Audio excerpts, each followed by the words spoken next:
Hi everyone, welcome to our fifth and final session of short stories brick by brick. And for today's session, you will need a completed first draft of your story. All right, so you've built this thing: character, setting, plot, point of view, and today, revision and editing. I want to show you a manuscript. This is from my novel, The Brightwood Stillness, and this was the manuscript that I finished right before it went to the publisher. And I was about 27 when I wrote the first draft of this and worked on it for a couple of years, put it away, worked on some other stuff, trying to learn the craft. I kept getting drawn back to this book over time, and I didn't publish it till I was 44. But I want to show you one of the pages from this draft. And I was working with an editor by this point, and you can see I ended up crossing out an entire paragraph. This is after doing dozens of drafts of this novel. And I love this paragraph. It was a market scene in Thailand, and I thought it was flavorful. It had some wonderful details, and this editor convinced me that I didn't need it. She was right. But oh man, it was tough to cut that paragraph. Now, not every page of this draft looked like this, really. Other pages looked like this. There were just a few marks on it at this stage. But here's the thing. Every book you have ever read once looked like this. For some reason, when I was in high school, I didn't know that. I thought the writer worked on it for a couple of months and out popped the book, went to the publisher, and that was it. So sometimes these things can take a while. They take crafting. All right. So before I show you this revision and editing checklist I have, I want to mention one more thing. And it was from a writer who was a great guy. He was an early mentor of mine. His name was Brian Doyle. He lived here in Portland, and he talked to me a couple of times about trying to find what he called the shimmering center of a scene, of a book, trying to zero in on that certain something, that truth or depth in a scene, and kind of getting past the rest, making some cuts if you needed to kind of zero in on that shimmering center, as Brian put it. That's something that has always stuck with me, and I really appreciated that. So I'm going to attach with this video this revision and editing checklist, and it just has some things. If you want to use it, you can go through your story, and that's pretty much everything we have covered in these video sessions. I'm going to just share a couple of these and talk about them with you. These first ones involve revision, and just think about that word for a second, revision, to see something again, to see it in kind of with new eyes if possible. This is really a key part of writing, whether that's novels, stories, poems, essays.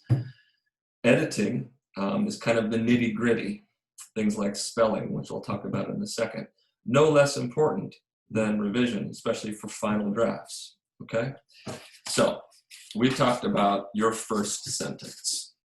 When you're looking at your first sentence in your draft, simply put, does it do this? And we talked about so many ways you can do that to pull the reader in. But what do you think when you look at your story? If you think, yeah, it does, check that off.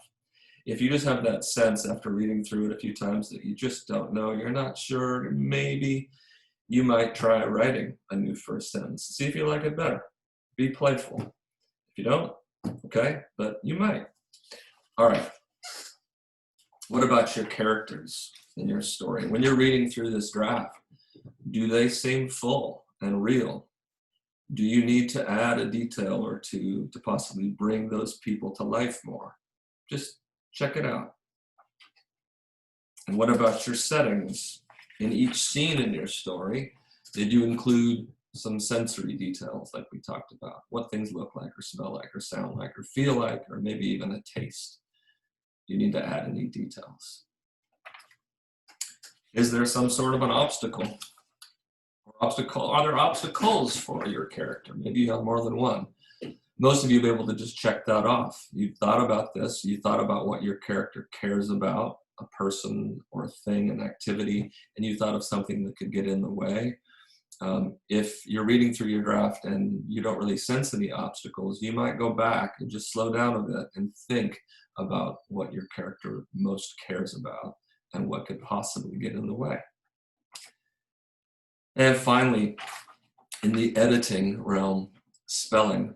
Now, if you're like me, you need to do a few things. For your final draft, the reason this is important for a final draft is you've worked hard to create this vivid, continuous dream, as John Gardner put it. You want to keep that reader in your story. You don't want them to get distracted by anything. You don't want them to get popped out of your story.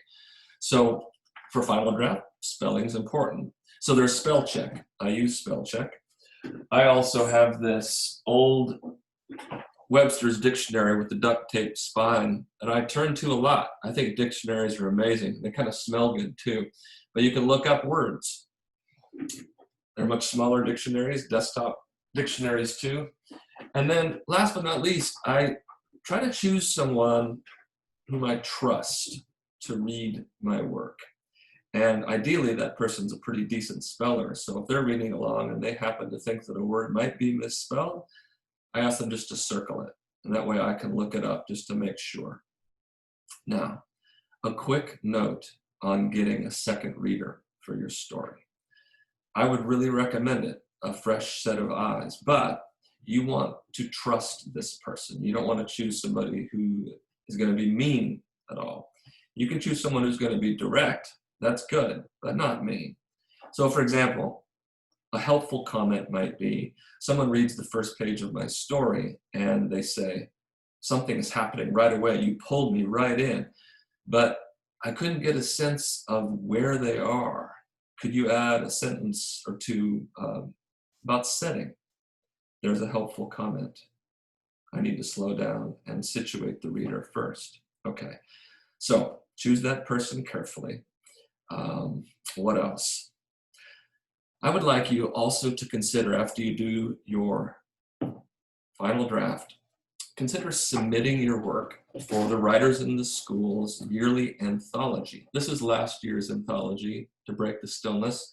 These are wonderful, well-produced anthologies full of some of the best high school writing in Portland each year. Stories, poems, excerpts from plays, comic strips. It's also a really cool publishing credit.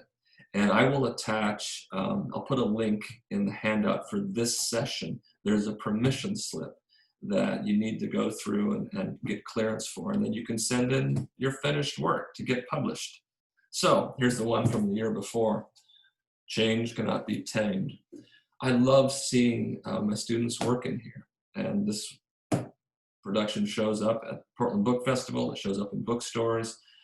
It's really cool, so please consider doing it.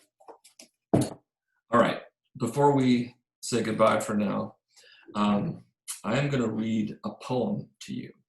And it's from this guy named William Stafford. Here's William Stafford in his later years. It's a great collection called Ask Me. He taught up at Lewis and Clark College, I think I mentioned, and he had a family, and he would wake up early each morning. We're talking 3, 4 in the morning, and that was his writing time. He would go down to the couch. He would make, before that, his instant coffee. He would go to the couch and he'd have his writer's notebook, and he did the following. Each writing session, he would put the date. It was like marking this day. And then he would sit and write about whatever was on his mind in his life, family, work. And then he would take a breath and write what he considered more elevated thought, he put it, kind of trying to tap that deeper part of himself, that thing that we all have, that deeper level. After we kind of calm down and quiet down, it's there. And then after that, he would write about, whatever came to mind in that frame of mind.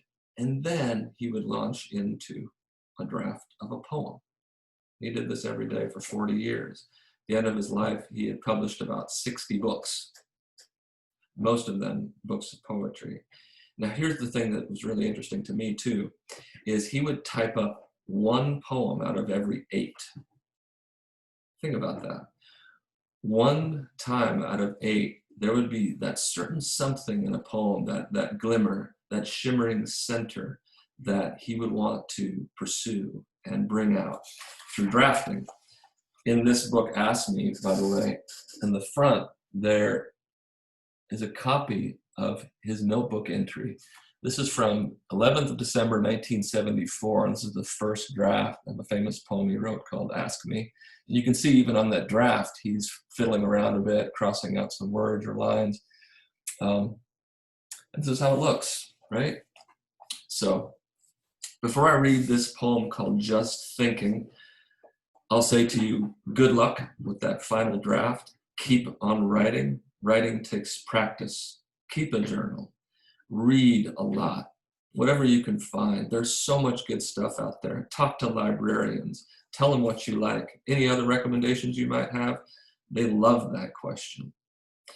Bookstore owners, go into Broadway Books or Powell's and just look around. Ask people who work there what they might recommend. Find stuff online you like to read. It's really important to read good stuff and to keep practicing your craft. Okay. This poem, Just Thinking. I think I'll hold up this copy for you, and I will read my copy here. All right. Got up on a cool morning, leaned out a window. No cloud, no wind. Air that flowers held for a while. Some dove somewhere. Been on probation most of my life, and the rest of my life been condemned. So these moments count for a lot. Peace, you know. Let the bucket of memory down into the well. Bring it up. Cool, cool minutes. No one stirring, no plans, just being there. This is what the whole thing is about.